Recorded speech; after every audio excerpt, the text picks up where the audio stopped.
बड़ी पुरान गीत बा, बड़ा कम सुने के मिले ले। अरे वाह शोधी मिट्टी के गीत है के बहन बिटिया मतारी गावेली। पहाड़ी गीत बा। एक भगत है माँ के दरबार में जाना चाहता है, लेकिन बाबू हो जनीश में माई के चौखट के पास पहुंचल है, एक विडम्बना देखलस। माई से उल्हाना देता है, माई आवे तो चाहत है, लेकिन एक बात बा। का कलस अशोक बेटा?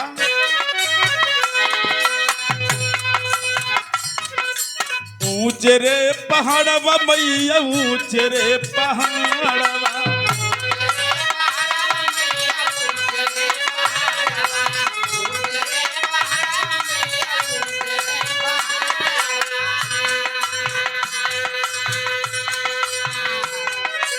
ऊंचे रे पहाड़वा पे बसलू मयारिया, कैसे के चरनिया तोहरे आई रे माँ।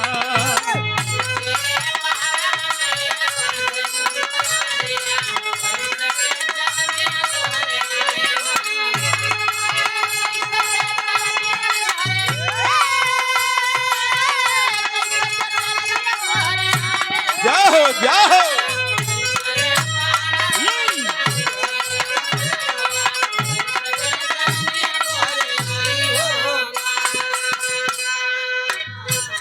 माई, बड़ा ऊंचे बसल बाड़ू, कैसे रावण चरण में आई? पहुंचा है गंगा के घाट पर पहुंचा है, देखता है मेरे पास कुछ नहीं है। मन में सुदलत की गंगा का जल लेके चली माई के रावण चरण के पखार दे। लेकिन जब गंगा के जल के पास पहुंचा तो देखता है, क्या देखता है मास्टर?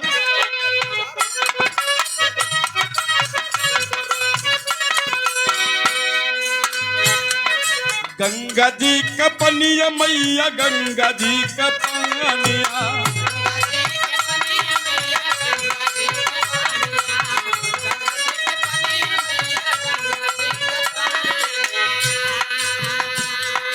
गंगा जी का पनिया मैया, मछली जुठार ले।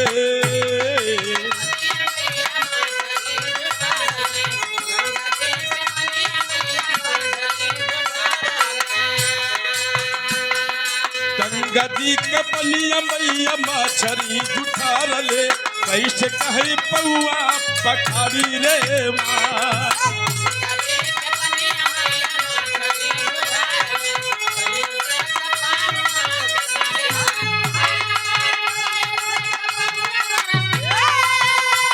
जाओ जाओ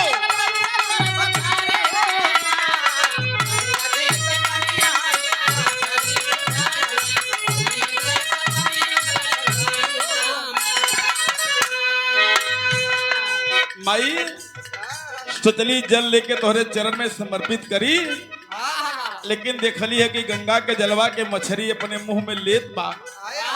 और वही के वो गलत हो, वही में मलमूत्र करत हो। हमारे हिसाब से वो जल शुद्ध कैसे चढ़ाई? ध्यान देता है दूसरी तरफ तो देखता है, क्या देखता है मास्टर?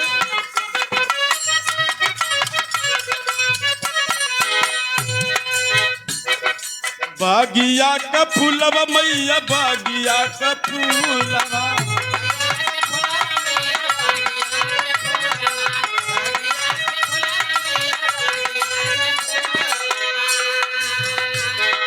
बागिया का फूलवा मैया, भावना जुठार ले।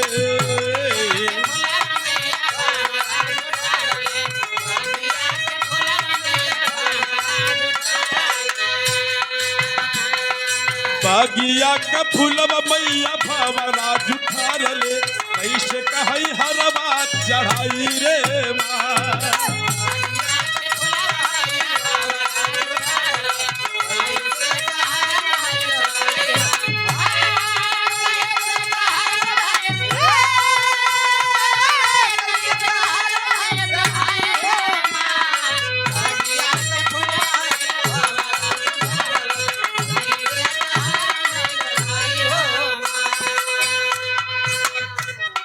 माई, देखली कि बाग के फूल में मैं जब पहुंचा वहाँ का दृश्य यही था कि बाग के फूल पर भौरा बैठ करके उसके रग को चूस रहा था।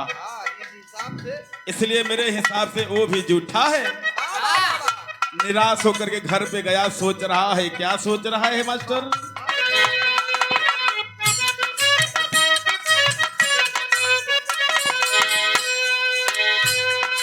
गैया का दूधवा मैया, गैया का दूधवा,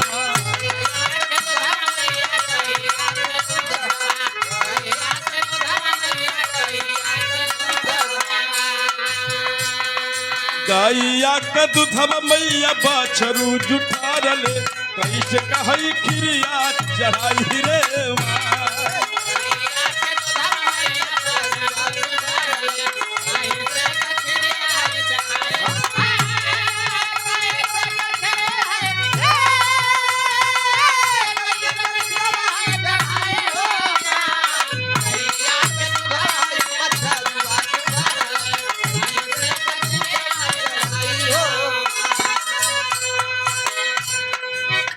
सब तुझ देखल नहीं ठीक हो।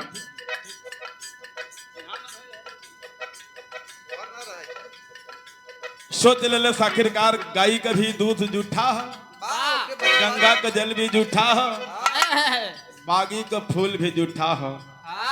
सोचलस कुछ नहीं, ढोलक हारमोनियम स्वर साधना है। सोचत विकास सोचलस मास्टर आखिरी बात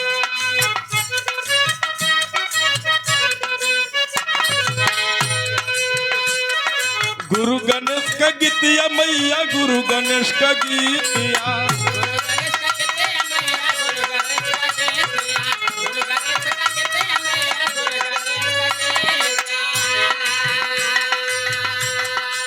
रामदेव का गीतिया,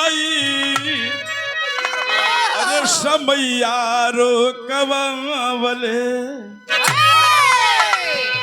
अरे रामदेव का गीतिया,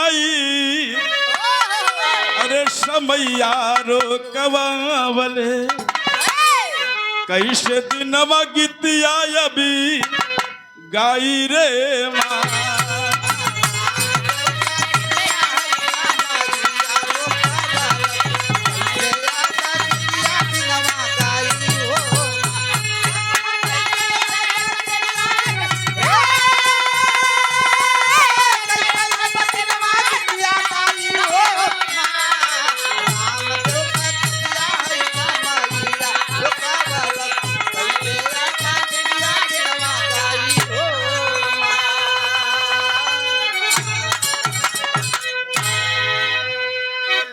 हेलो, सही बना भैया लोग, सुना सही हो कभी जी? पीछे ले आवाज एकदम